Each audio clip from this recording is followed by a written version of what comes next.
When we hear, we either accept or reject, or we translate what we hear according to our knowledge, our background, or we compare what is being said to what is already known, or we oppose one idea by another. All these characteristics of hearing denies the act of listening. When one listens, there is no comparison, there is no acceptance or rejection. That very act of listening brings about a total attention in which you see the totality and the whole significance and structure of what is being said. The quality of listening is attention. And when you attend totally, with your whole mind, with your heart, with your nerves, with your eyes and ears completely, intensely listen, when you give your whole attention to something, that is when you are completely listening.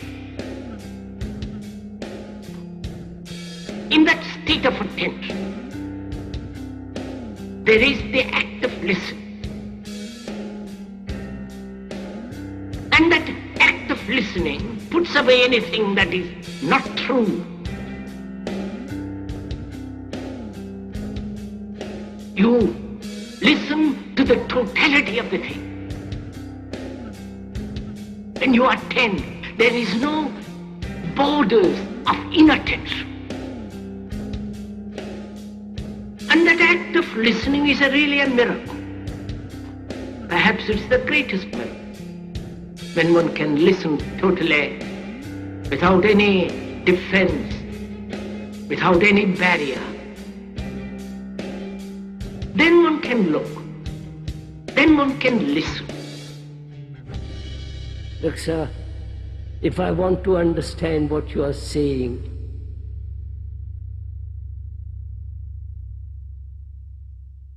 I must listen to you. I must listen to you with affection, with care, with attention. Because I want to find out what you're saying. But if I say, yes, I agree with you, I've heard this before, or you're saying something new which is impossible, you're not listening.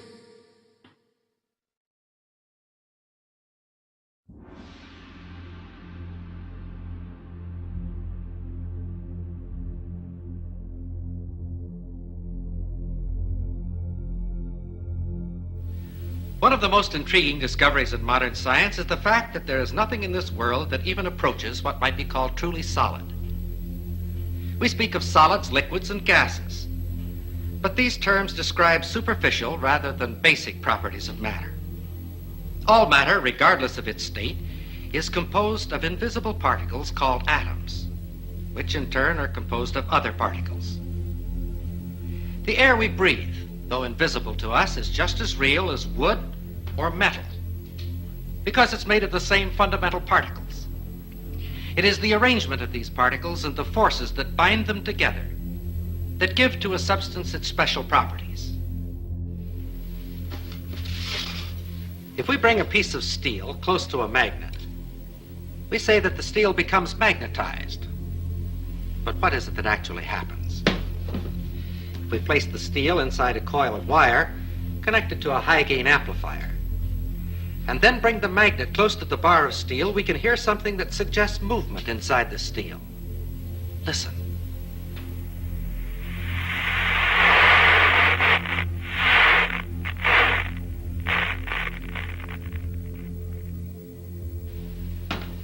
We think of a piece of steel as being solid, and according to our definition, it is a solid. But the popular concept of what makes a solid is certainly a false one. This piece of steel and any so-called solid substance on this earth is almost entirely empty space. If we could eliminate the empty space in this piece of steel, all that would remain would be a tiny bit of matter so small as to be invisible even with a high-power microscope. This concept of almost unlimited empty space within matter is comparatively new, but it is the very cornerstone of our knowledge in this atomic age. Atoms are not solid. Instead, they are tiny solar systems composed of infinitely small particles revolving at tremendous speeds and bound together by enormous forces. And like our solar system, atoms are almost entirely empty space. For the moment, let's forget the forces within the atom. Thinking only of the particles and the empty space around them, science knows no reason why I couldn't take this so-called solid steel bottle and just throw it right on through that wall. Except this, we've tried it and it hasn't worked. If I were to attempt to run through that wall right now, all I'd get for my trouble would be a good-sized lump on the head. But that which would prevent my body passing through the wall would not be a collision of particles, but rather a collision of forces, the same forces that make an atom bomb. And if it were not for these forces, my body could go freely back and forth through that wall just as though it were not there. It is within the realm of scientific possibility that there could be two worlds coexistent, occupying the same part of space at the same moment of time, each world just as real as the other, with its mountains, valleys, rivers, trees, and people. And that one world could pass freely through the other world, neither world being conscious of the existence of the other world, if you grant just one thing. Atomic forces within the material substance of these two worlds that are not mutually interactive. What do we mean by this? Let's see. Here are two pieces of steel. Their appearance is quite similar, but a magnet will reveal a basic internal difference between the two pieces. This one, of course, is picked up, but this one is unaffected. This piece of steel is non-magnetic, stainless steel. Of course, we all know that other metals, such as brass or aluminum, are not affected by the magnet.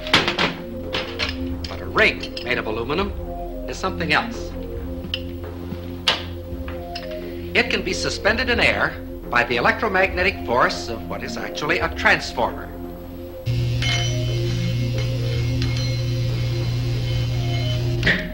The ring being in effect a one-turn shorted secondary.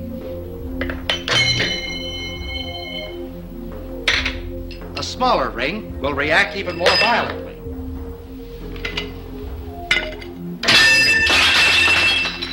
Here is another ring. This one made of a material we say is non-conductive. And it is completely unaffected. Here is another example. Several thousand watts of power were involved in that spark. If we replace the spark gap with a copper coil, the same power now flows through the coil. It's invisible, has no effect on many substances, but it can generate a lot of heat. Wood, paper, things that we think of as being quite inflammable are not affected at all. However, a piece of steel wool bursts into flame instantly.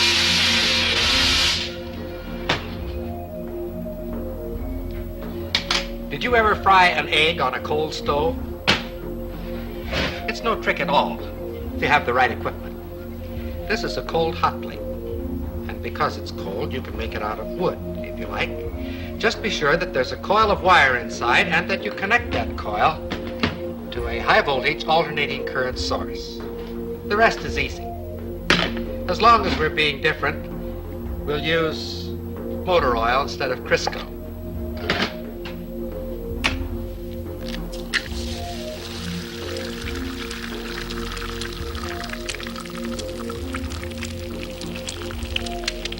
The egg fries very quickly.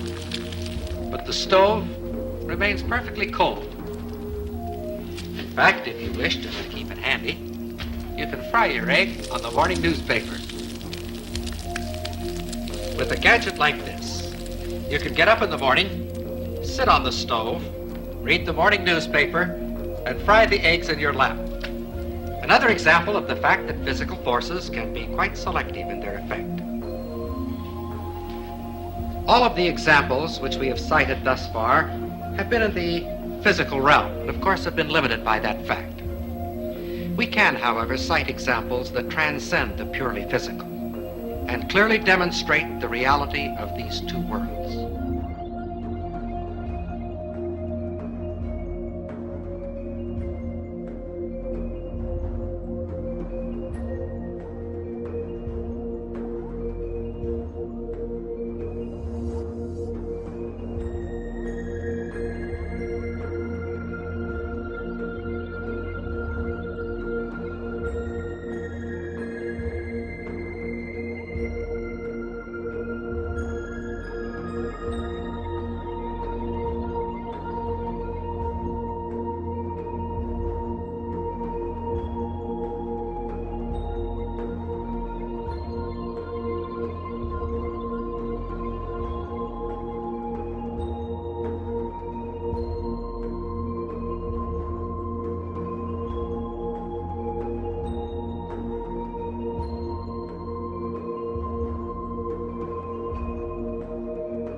The quantum unit, if you like, the real basics of the universe, quantum physics thinks are a quark.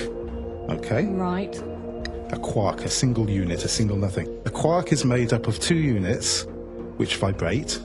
Yes. Okay, think of our light and our sound that we were talking about earlier on. Okay? Got Because they vibrate, they are pure energy, pure frequency. Right. But they give the impression of being matter by creating the vibration which creates a physical response. As you know, Mother Nature uses all kinds of mathematical languages. That when we go to understand physical phenomena, we generally find that there's some sort of mathematical underpinning to whatever the phenomena is. You know, like the Fibonacci sequence? That's like that series you find in nature? Like the face of a sunflower? Wherever the spirals. You see this math everywhere. Encoded data. How did we end up in a universe like that? Why should the world behave according to mathematical laws?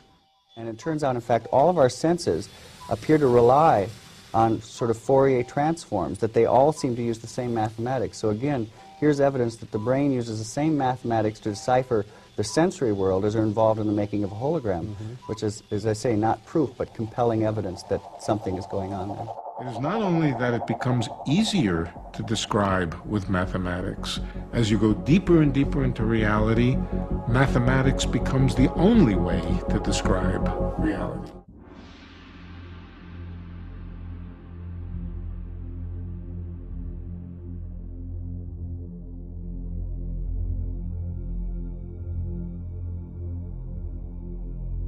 Okay, so 1, 1, 2, 3, 5, that's the beginning of the Fibonacci sequence. Next number in the sequence, what do you think? How about 8? The number after that, 13. The number after that, 21. So if you're getting those right along with me, then you've recognized the pattern that I wrote with the first few numbers in the Fibonacci sequence, which is this. It starts with a 1, the next number is a 1, then after that, to get the next number, you'll always add the two numbers that came before that. So 1 and 1 is 2, 1 and 2 is 3, 2 and 3 is 5, 3 and 5 is 8, so on and so forth.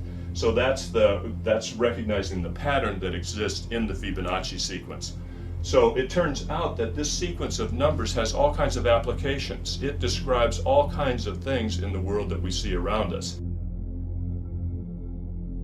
There's a conspiracy to hide this information that DNA is a Fibonacci, is an exemplification of this number called, or entity ratio sequence called the golden ratio, the ratio that proves the existence of intelligent design, or the reality of intelligent design of the cosmos. I mean, if you go to the golden ratio site for Wikipedia too on the same theme.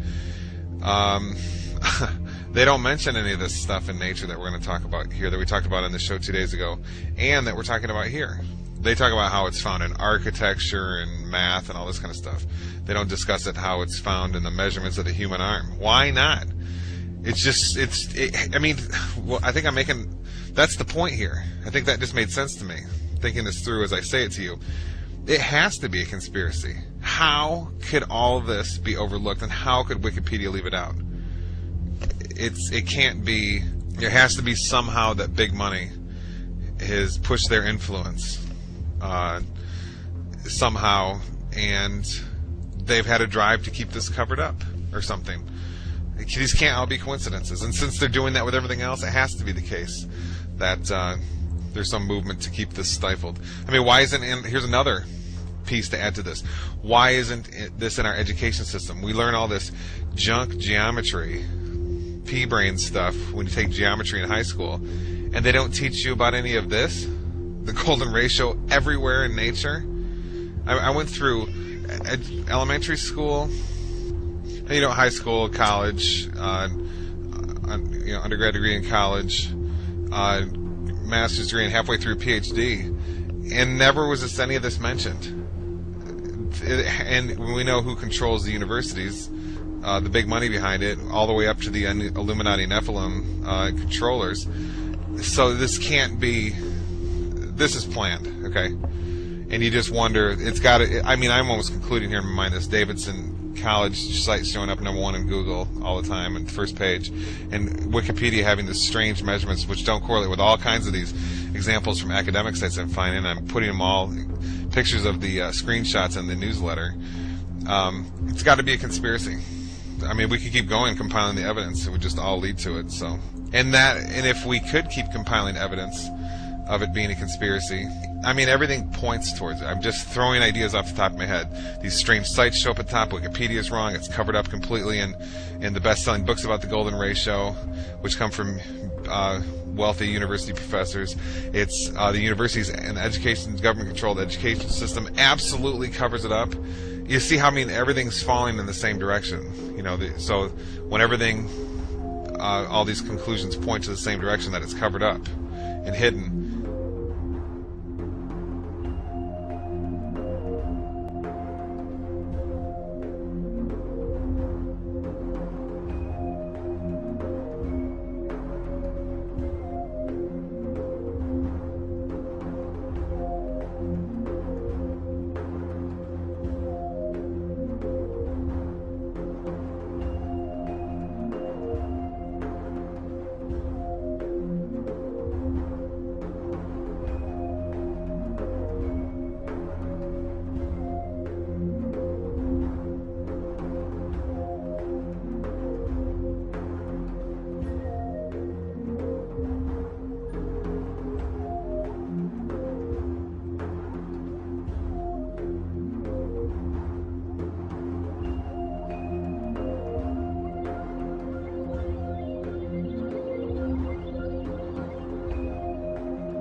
mean, this is pretty powerful stuff that we're going over. I mean, there's no anthropologist or biologist on the planet who can explain this one.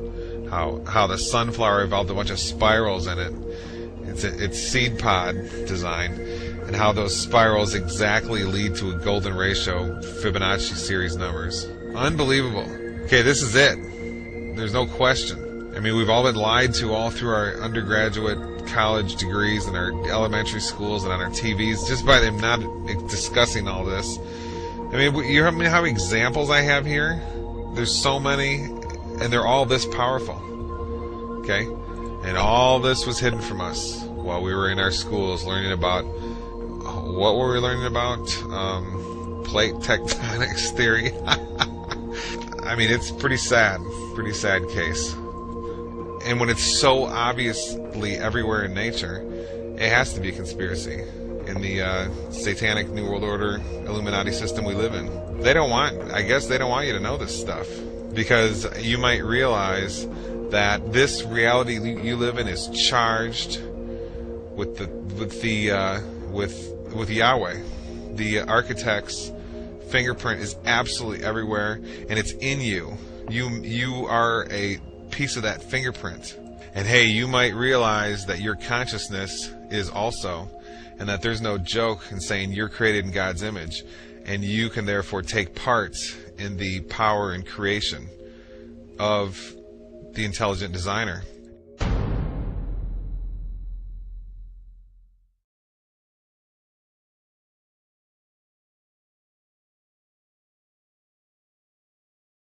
The placebo effect is the extraordinary phenomena of people getting better even when they've only had a dummy treatment or a sham treatment. So that can mean a sugar pill, but it can also mean sham ultrasound, where somebody just holds the machine up to your body but doesn't really switch it on, or even a fake operation, where somebody makes the incision and then pretends to do the operation but doesn't actually do anything. And the fascinating and amazing thing is, it turns out that when people get these fake sham treatments, they often get better.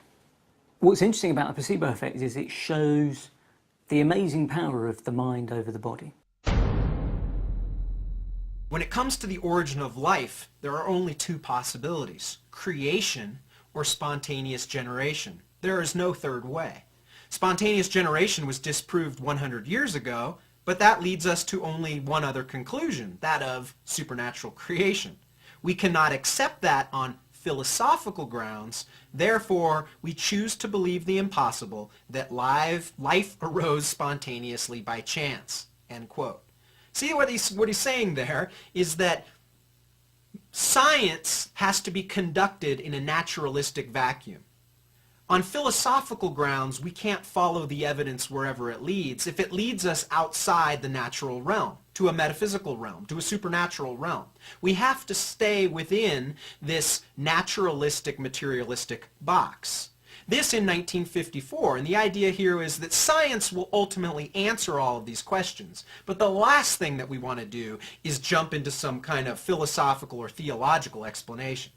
It's interesting that 30 years later, in 1984, the late George Wald again gave us another quote. This was called Life and Mind in the Universe, and he actually was speaking at the Quantum Biology Symposium. And here's what he said 30 years after the quote I just read you. "It has occurred to me lately, I must confess, with some shock at first to my scientific sensibilities, that both questions, meaning the origin of consciousness in humans and of life from non-living matter, might be brought into some degree of congruence. This is with the assumption that mind, rather than emerging as a late outgrowth in the evolution of life, has existed always as the matrix, the source and condition of physical reality. The stuff of which physical reality is composed is mind stuff. It is mind that has composed a physical universe that breeds life and so eventually evolves creatures that know and create science, art, and technology-making animals. In them, the universe begins to know itself." This again was 1984 by the late George Wald, an agnostic and materialist naturalist. But do you see where he's going there? He brings in a notion of mind. He says, as I studied these 30 years, these 3 decades since his previous statement, How does matter become mind? It doesn't. Mind must bring forth matter. You see, matter has never brought forth consciousness or rationality or mind. Information. See, now we know with the simple cell, so-called, or DNA, that this is information code. Information theory would say that this type of code, this type of ordered sequence, this type of information can only be a product of mind, of intelligence. There is no other alternative. So what is George Wald saying here, even though it shocks his scientific sensibilities? It's that in all areas of study, mind must bring forth information, matter, etc. Matter never brings forth mind. Think about that.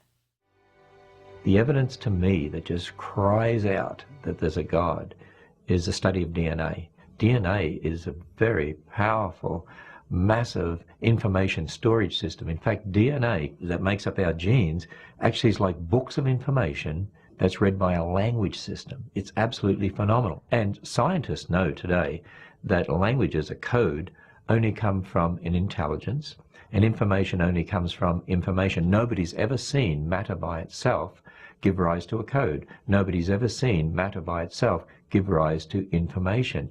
And as you look at DNA, it actually cries out, in the beginning, God created the universe. We all begin as a single cell the size of a period at the end of a sentence.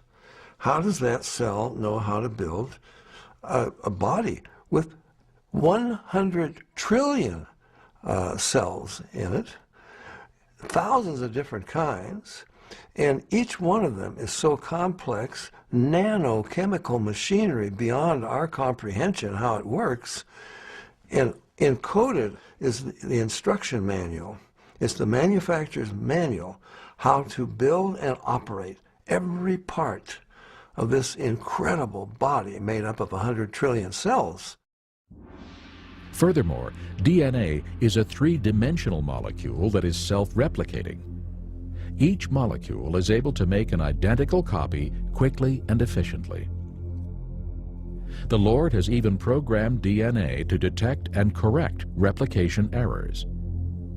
These sophisticated capabilities far exceed man's means. God has created the DNA molecule in such a way that it is self-correcting. There are special proteins called enzymes that go up and down the DNA molecule looking for and making repairs on a minute-by-minute, second-by-second basis. God created us with a DNA code that actually has what we call editase or editorial type enzymes. Just as an editor reads a newspaper or a book looking for mistakes, so God has created special enzymes that go up and down our DNA molecule, repairing the mistakes in ways that are unbelievably complex. Our DNA has information in it. And there is a whole field of scientific study called information science, which studies how information originates, how it's transmitted, and so on. And one of the laws of information science says that information never originates by itself in matter, never spontaneously comes about. Anytime we trace the copying of information back to its source, it always comes back to a mind. And since we have creative information in DNA, that tells me that DNA comes from intelligence. It's not something that could possibly come about through millions of years of mutations and natural selection. Nobody knows. Go to the university and go ask your physicists, go ask your chemists, go ask them and say this. Say, how do these crazy things called quantum particles, which act so strangely, compose the next stage up the chain? How do they compose an atom? And then ask, how does an atom compose a molecule? And how does a molecule compose a chemical? And they're going to say, we don't have any idea. Now they'll probably get out their tinker toys and draw you or sculpt you a picture of an atom and say, this is how the atom is structured and it gives rise to the molecule, and some molecule in question. And you say, no, Professor, how does one compose the other? I didn't ask you to show me a representation that you think is true about the one, and then just, about the atom, and then just say, oh, it composes the next stage up, the molecule. I want you to say, Professor, I want you to show me how it works. Tell me what is involved. Guide me through the process. And that professor is going to say, we don't know how it works. We can't. So the point is here, I remember we studied this a lot when I was a graduate student in physics or philosophy. We talked about this a lot. There is no known relationship between quantum particles and then the things that they allegedly compose, whether it's molecules or chemicals or worlds or rocks or whatever.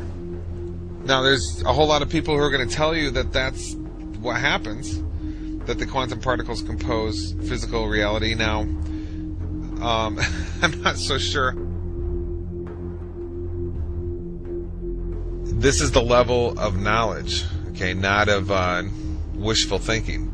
Okay, the level of knowledge is when we have empirical data and philosophical reasoning that is that sophisticated, that powerful, that ironclad, that simple, that we can say, okay, it can't be any other way. So we have to say, this is an absolute truth.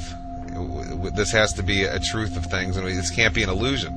So we know something. I mean, what's more enjoyable than that? Well, I can think of a couple things that are more enjoyable, but that's pretty, for someone like me who's just obsessed with knowing how things are and knowing about myself and just knowing the way reality works, and I know a lot of the listeners of this show are the same way.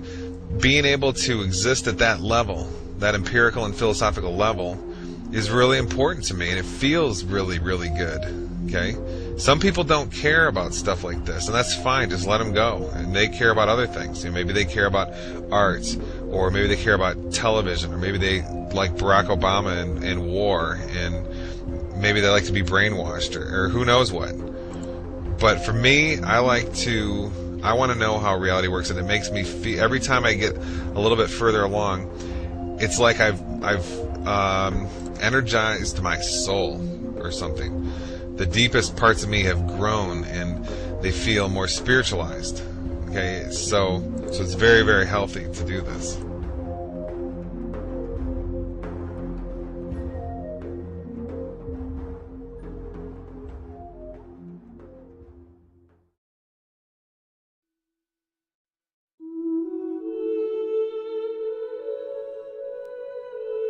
And did you believe in God? Oh, yes. Do you now believe in God? Now? Difficult to answer. I know. I don't need to believe. I know.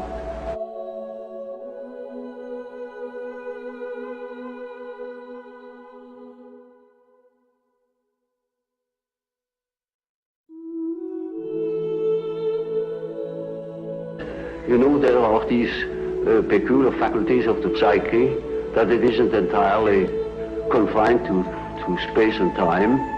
Now, these facts show that the psyche, in part at least, is not dependent upon these confinements. And then what? When the psyche is not under that obligation to live in time and space alone, and obviously it doesn't, and that means a practical continuation of life, of a sort of psychical existence beyond time and space. Only ignorance deny these facts. Do you yourself believe that death is probably the end, or do you believe that? Well, I can't say. You see, the word belief is a difficult thing for me. I don't believe. I must have a reason for a certain hypothesis. Either I know a thing, and when I know it, I don't need to believe it. If I don't allow myself, for instance, to believe a thing just for the sake of believing it, I can't believe it. But when there are sufficient reasons for a certain hypothesis, I shall accept these reasons, naturally. Well, now, you told us that we should regard death as being a goal, yes, and that to shrink away from it is to evade life and yes, life purposes. Yes. What advice would you give to people in their later life to enable them to do this, when most of them must in fact believe that death is the end of everything? When he is afraid, when he doesn't look forward, he looks back. He petrifies. He gets stiff and he dies before his time. But when he is living on, looking forward to the great adventure that is ahead, then he lives. And that is about what the unconscious is intending to do. Of course, it's quite obvious that we are all going to die, and this is the sad finale of everything. But nevertheless, there is something in us that doesn't believe it, apparently. But this is merely a fact, a psychological fact. Doesn't mean to me that it proves something. It is simply so. And I think if you think along the lines of nature, then you think properly.